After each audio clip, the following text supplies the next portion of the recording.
ఈరోజు పిన్ని వాళ్ళ ఇంటికి వెళ్తున్నాము.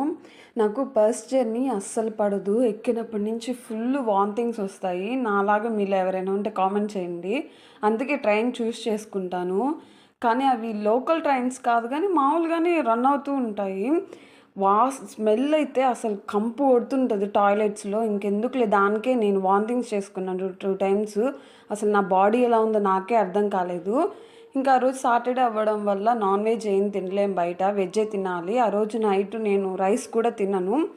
సో, ఎక్కడైనా హోటల్ ఉందా అని చూస్తే వెజ్ హోటల్ కనిపించింది. అక్కడ నేను వెజ్ నూడిల్స్ ఆర్డర్ చేశాను. వాళ్ళు హక్కా నూడిల్స్ ఇచ్చారు. అవి అసలు బాగానే కుక్ అవ్వలేదు. చాలా చెండాలంగా ఉండింది. 200 తీసుకున్నారు. తనేమో రోటీ విత్ పన్నీర్ కర్రీ తీసుకున్నాడు. బానే ఉన్నిందని చెప్పాడు. బిల్ ఏమో 500 అయింది. నాకేమో అది వర్త్ అనిపియలేదు.